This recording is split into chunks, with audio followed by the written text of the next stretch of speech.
Hi, everyone. I'm Courtney Bright. I'm the Senior Social and Digital Editor at American Salon. I'm super excited right now. We are live at Premiere in Orlando.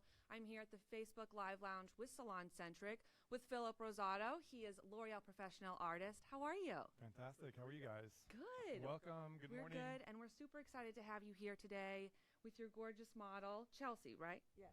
You can have a name. What are we going to be doing? Today, actually, I wanted to create something almost kind of like something that clients always tell us. I want a big change, but I want to keep all my length. So basically, she's trying to grow her hair out. She showed me a bunch of pictures off of Pinterest and Instagram. So the concept really is how can we transform her, maintain her length, maybe even it out, but also create something impactful, which is going to be basically Fringe. Perfect. So I'll be behind the camera, you guys. If you've got any question, please feel free to ask them, and I'll send them over to Phillip, and I'll let you get started. Thank you. All right, guys. Welcome to the premiere show in Orlando, Florida. My name is Phillip Rosado. I own Edu Salon here. I am a L'Oreal Professionnel artist. I'm super excited to be sharing this stage with you with American Salon here at the premiere show in my hometown, Orlando. It's amazing. Chelsea has awesome hair. She has quite dense hair, and we've kind of played around with a bunch of different techniques on her. She's had multiple undercuts. So this is also an undercut that has been growing out. So basically what undercuts are is can do a bunch of different things. It can really eliminate a lot of bulkiness or weight, or if you sometimes in bobs you'll get like a mushroom effect. If you undercut underneath, it'll allow that to lean out, which would be a lot more modern, more sleek. Her hair is nice and clean right now, so what I'm going to go is just maybe use a couple passes on with the flat iron, and then I'll just go in and start texturizing her hair. Anytime I always love to kind of use the hair, natural patterns of the hair. She is going to have a fringe today, so that's our ultimate goal. And her ultimate goal is to kind of get past to like by her collarbone. So let me just flat iron her hair a little bit for you guys. So welcome to the American Salon takeover. It's going to be such an amazing event show. These events happen all across America, and there's tons and tons and tons of talented artists from across the world here this weekend. I believe there's about 70,000 people that are going to be attending, which is probably going to be a record, which is amazing. But I want to welcome you guys. Good morning from sunny Florida, even though it's been raining every day. Which is good because my lake is very low and we need it. I think last time I was in California, they had a drought and we had a drought. So. And Phillip, for those of us that are just joining, do you have any products currently in her hair?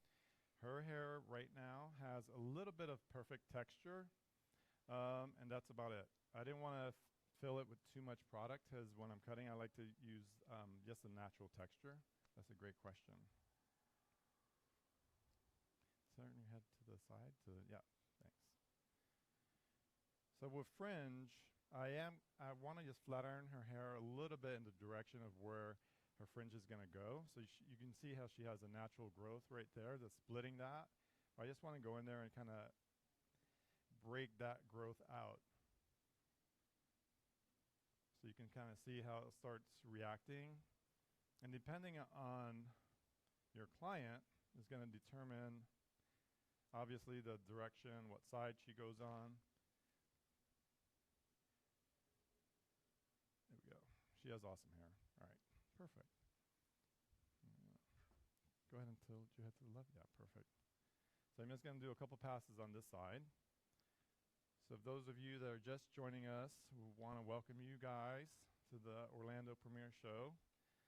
I'm Phillip Rosado with L'Oreal Professionnel, and I'm excited to be here. If you have any questions, please ask them. Courtney from American Salon is going to be shouting them out at me so I can kind of have a nice interaction with you guys. All right. The The audience is loving your comb. What My comb are comb? you using? This one? Hmm. Oh, this is a Ibiza comb. I got it when I was out in California. I love it. I love it actually for multiple reasons. Not only is it the weight of it, it's not metal. It just looks like it's metal. But when I'm texturizing, I always use my combs as far as how to guide the texture into the hair. So essentially, the width of the teeth is how I guide my texturizing. And what kind of fringe are you going to be doing on your model? Fringe on my model. Good question. Well, it's kind of interesting. When I'm behind the chair at the salon, I there's a bunch of different ways you can approach this.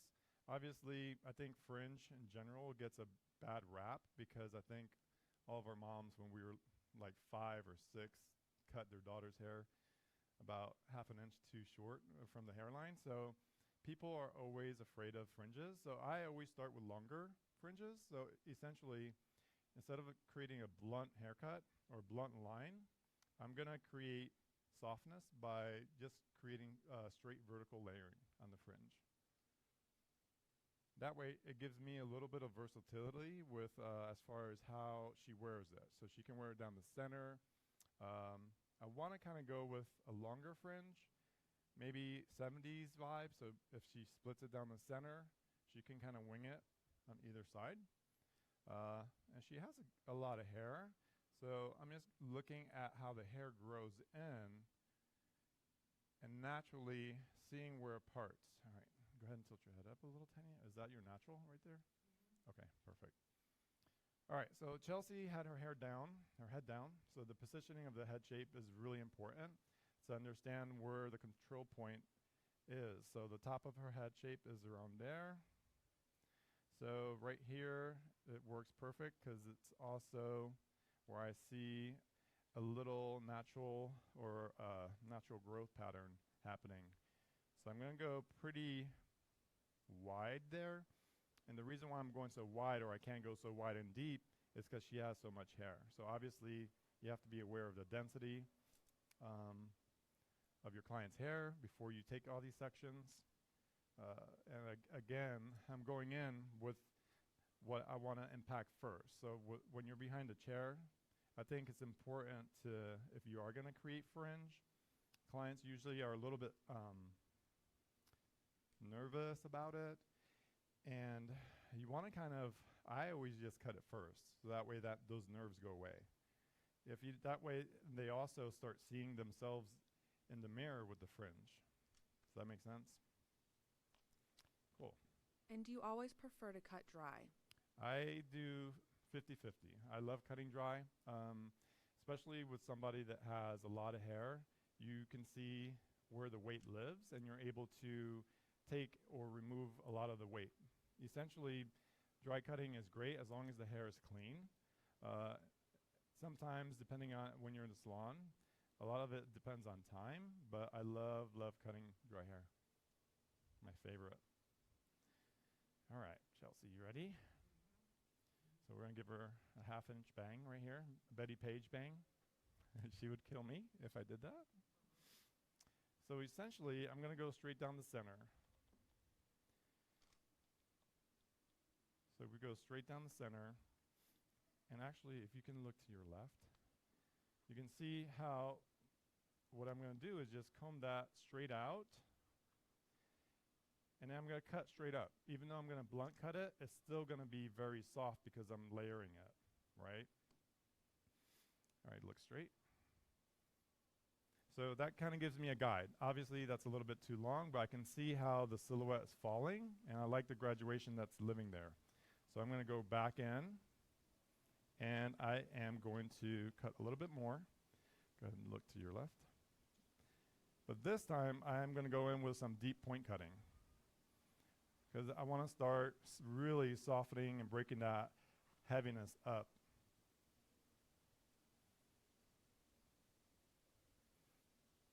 All right, look straight. Yeah, so I like that. So at that point, once I'm in the center, I'm just going to pivot and over direct each section towards the center. It's a very simple technique, but super effective when you're behind the chair. I like to use these little duckbill clips. They're super cheap. You can get them anywhere. They're very simple they're very lean, and they get out of your way. So I'm just going to pivot over direct in, and then just point cut that out.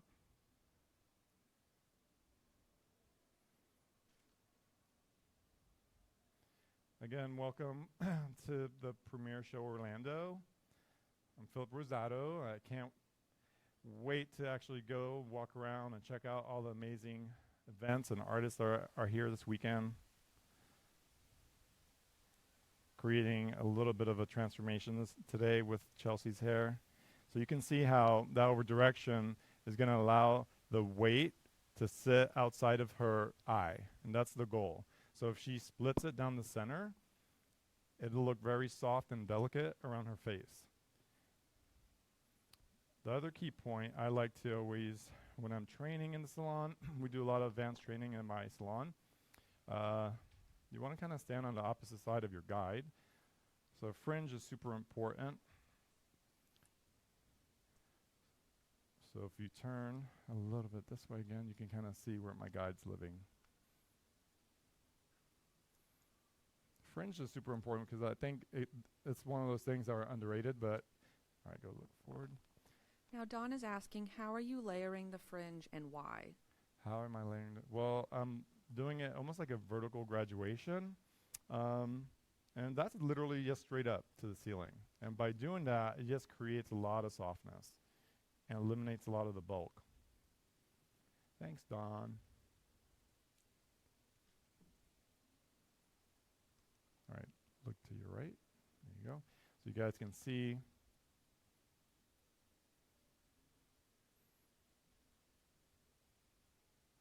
All right, cool. So by over directing it to the center, you also have a nice starting point.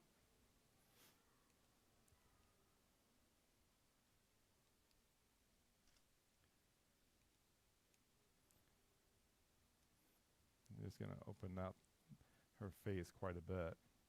It's interesting when clients, they want to grow the hair out. What can you change? We're limited as artists, as stylists, but visually, there's always a lot of options. Go ahead and look straight. And with Chelsea, she's so pretty that she can kind of get away with anything. So the idea of fringe was really cool. And I wanted to kind of have it almost like if she's growing out her fringe, if that makes sense. All right. And Tab is asking, when and why would you point cut over slicing? Ooh, Tab. Good question, Tab. Thank you. When and where? Was that the question? When and why would you point cut? Okay, when and why? Point cut over slicing? Good question. I love to point cut when I need to remove weight. Slicing is more for direction. So that's a good question. If I am wanting the hair to go in a specific direction, I would slice it out. If I want to remove weight, I would just deep point cut it. Thank you. And what brand of shears are you using? These are Cachos. These are awesome. I love the Cacho. These, we get them at the L'Oreal Academy, but I believe they're going to be here at the show this weekend. So if they want to sponsor me and throw another pair of shears my way, that would be amazing. I take clips, blow dryers, whoever wants to sponsor me with anything, just throw it at me. I'm ready. So I'm here. So these are, I believe, the 6.5s. These are amazing. I got these here last year. And I really, really use them on a daily basis. They're really great. And we've got Dustin, who's just joining us, who's also asking about your comb. My comb. Yeah, this is a Biza comb. It's about a 6-inch comb. I used to use like really large or long combs, but now I just go with the smaller ones. But it's plastic. It's not metal, so the heat's not going to make it hot and burn my hand. But it's great. I love it for texturizing. All right, so the fringe is cool. I'm just going to leave it like that because you can see how naturally she wants to pull it away. And I like where it's living. It's just a little bit heavy right there, visually going there. And then at this point, like going back to Tab's question, this is a good area to slice out. So this is strictly a visual piece that can go in there, about 3 to 4 inches from the perimeter, and then you slice that out. So that creates a little bit of softness, almost like a razor.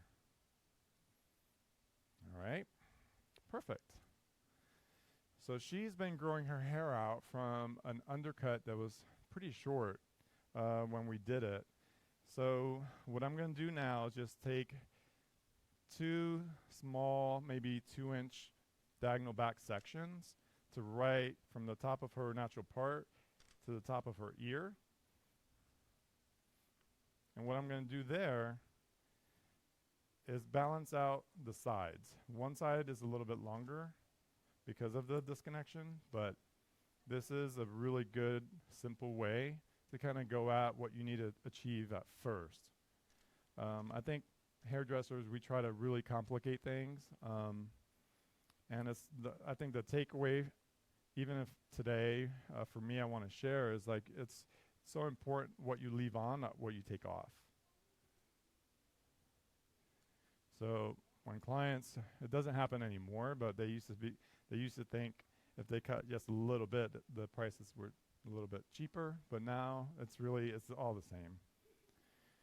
So I get paid for what's left on the hair, not what I take off, essentially. All right. So cool. So you guys can see, I don't know if you guys can see that, but she's maybe like a good 1.5 inches off. So what I'm going to do is just go in, and this is a cool, simple way, and you just kind of balance that out.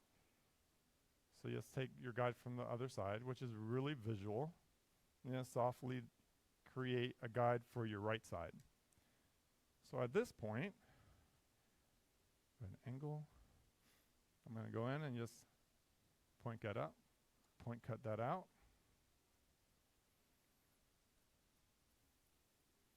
So that creates more of a balanced look for her. All right, go ahead and look straight. Balance, yeah. Cool.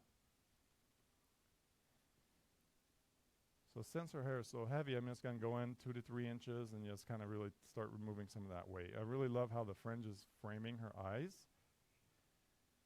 And I'm going to let go of that clip and see what happens there. Now she has awesome hair, but it's naturally a little bit wavy. All right, go ahead and look straight. Yeah. So I want to kind of not chew it up so much, but mainly give it shape. All right, go ahead and angle your head a little bit. So right behind the ear, I'm just going to take vertical sections and release a lot of this weight with a combination of slicing and deep point cutting. Again, slicing is going to give you direction, and depending on how you're slicing determines how much weight you're removing as well. So you can take your blades and you could be cutting vertically into the hair for a very soft shape. Or if you want to remove more weight, all you would have to do is change the direction of your blades. So instead of going vertically with the hair, you can slightly turn it to 11 o'clock versus 12, and it'll remove a little bit more weight out. If you go to 9 o'clock, you'll take a lot of weight out. So just depending on what you want to achieve. And it's up to the stylist to determine that. So a lot of these things seem to be a little common sense, but I think we forget them sometimes. Or people might be afraid. Again, I want to welcome you guys today to the American Salon event here, Salon Centric, backstage. It's amazing. We love it. Live from Orlando, Florida, the premiere show. And Phillip, we have Alicia asking, what type of texturizing are you doing? What type of texturizing? Well, I guess this is slicing. I'm doing a little bit of everything. I just want to remove weight visually. So slicing, deep point cutting. Slicing is going to give me a direction. And then the deep point cutting is going to give me shape on the perimeter. Yeah? Okay. Good question.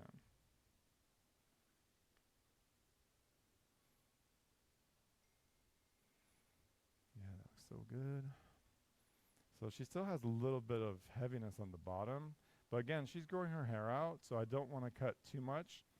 Another cool little trick that I do, especially if somebody has a lot of hair behind the ear, I like to elevate that all the way up and create a little bit of block graduation, which looks kind of scary when you do it, but it softens a lot of that hair, especially when women put the hair behind their ear.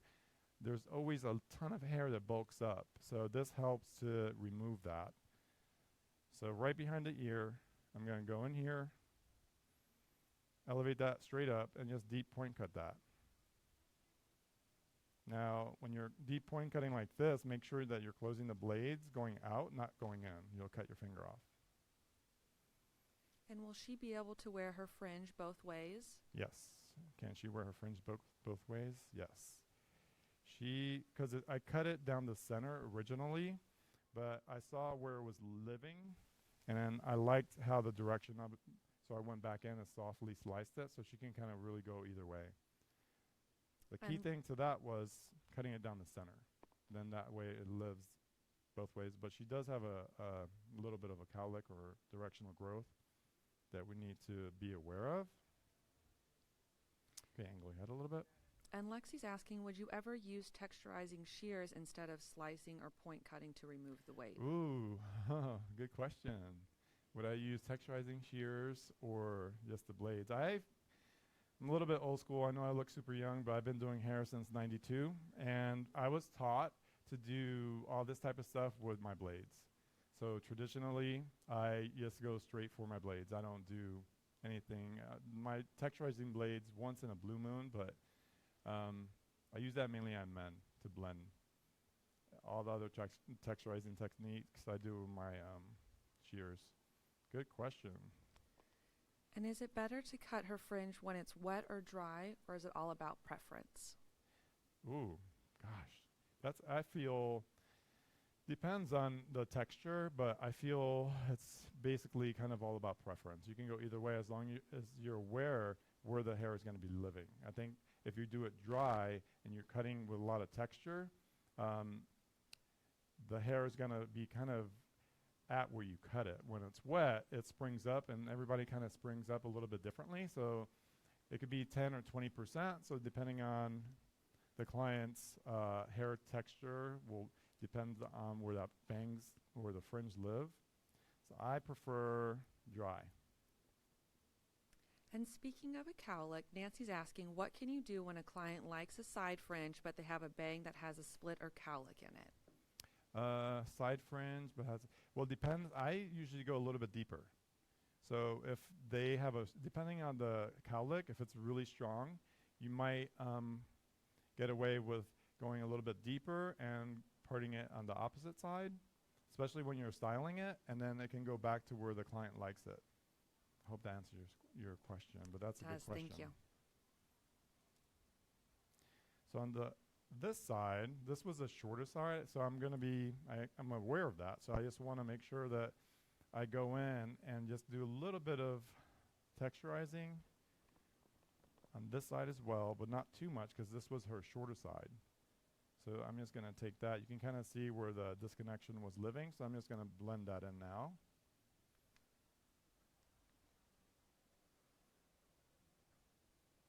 This is so cool. This whole social media game has really changed our industry. For me, I was fighting it for a bunch of years because I was kind of like old school in a way of like, oh, it's all word of mouth and all based on referrals. But nowadays, a like is your new referral. So it's so cool to just kind of get into the social media world and It's amazing.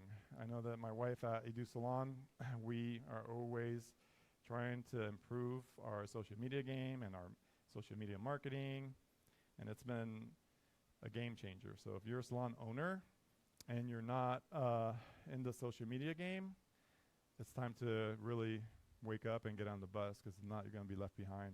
It's so crucial to your business, especially now that L'Oreal unveiled this past month, I believe, the Level Reward program. So I'm a L'Oreal professional artist. I'm on the cutting and design team. But if you are a Redken salon or a Matrix salon, you can actually bring me into your salon for haircutting class. So L'Oreal is a huge color company, but they also have a huge cutting team as well. Maybe a lot of people don't know that, but we're pretty badass as well on the cutting side.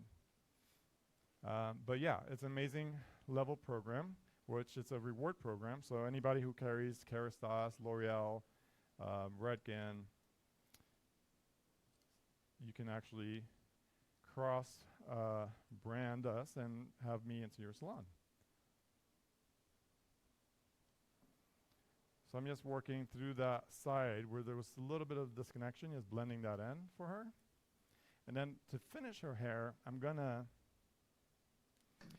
actually re-wet her hair with a little bit of the perfect texture, so that I don't want it super slick straight. I just want her natural texture to start coming back. So obviously when you blow dry a client's hair, they have natural wave or texture, their natural hair is going to come back. And all the rage right now is lived-in hair, natural texture, the density.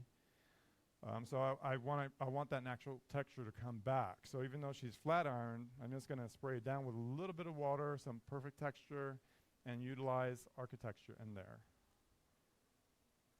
to kind of finish her off. Are you guys liking this haircut? You've got a lot of Is there love. any props? Any love out there? You have a lot of love. Flying? Hearts flying. Someone says, come back to Oklahoma. Come back to Oklahoma. I would love to. As long as I can bring my entourage from Oklahoma. And we've got one last question. Dawn's asking, do you ever use a razor to cut this type of look? Yes, the razor. I always use a razor. I love the razor. The only thing with the razor, it would have to be on wet hair. Dry hair, blades, razor, wet hair. But yeah, you can definitely do. The main thing is that's a different tool, but the lines and sections don't change. That's the key to that. So the lines and sections are the same. The tool could change, but you can see how just by detailing her hair and doing this personalizing on her, it's just evolved her shape. And it looks so amazing.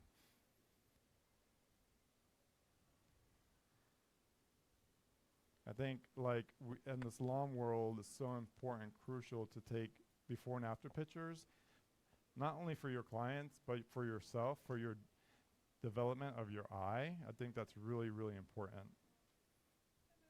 And we try to encourage our team at Edu Salon to really take pictures. That's where it's at. All right. Go ahead and look that way for me. Perfect. And look the other way. All right, straight. Look that way. Yeah. So she's still a little bit longer here, but I like it. I'm just going to take a little bit more weight, and then I'll finish her off by re-saturating her hair a tiny bit, and then blow drying her with my little Dyson that I have over there. Awesome. So a little bit of water. So I'm going to mist it kind of a few feet away from her hair, because I want it to kind of start getting a little bit more natural texture without getting too crazy. And then I'm going to use a little bit of perfect texture on her. So it'll start changing how her hair looks. So you saw the straight version. So I kind of really want to get a little bit more lived-in vibe. I just don't want to hit her fringe. So a little bit up.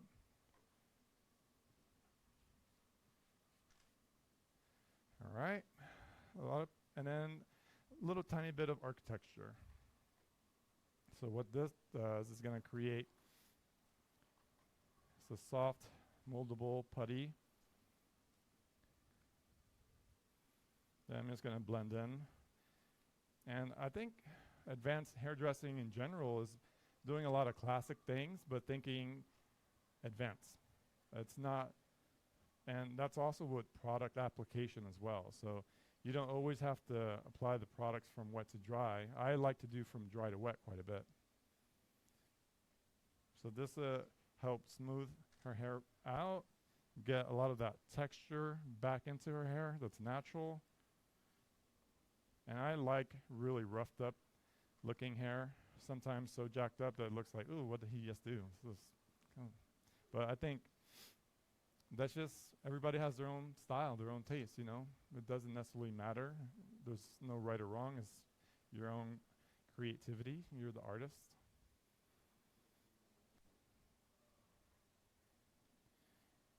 So you can see how just the product, I'm not even using the dryer, and it's starting to kind of really come back alive. So it kind of gives her a little bit more of a lived-in look. I use my handy-dandy Dyson. And at this point, obviously, since she's not wet, it's a very light heat and a little bit of scrunching. Can you turn your head to the left? To the right? Yep. Thank you.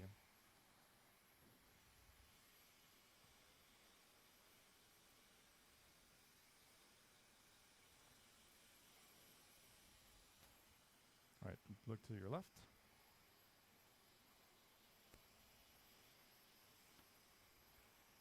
So just kind of drying this with the Dyson dryer and palming it, just creating a lot of that lived-in texture, making her look like a rock star.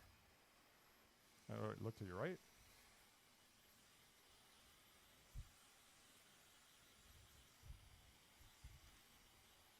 It's just fun. It's a fun look. It's been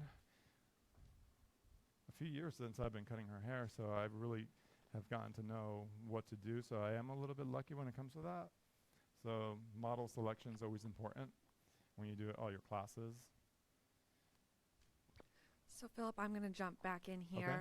Hi, you guys. For those of you that are just joining, I'm Courtney Bright. I'm the Senior Social and Digital Editor at American Salon. We are live at Premiere in Orlando right now.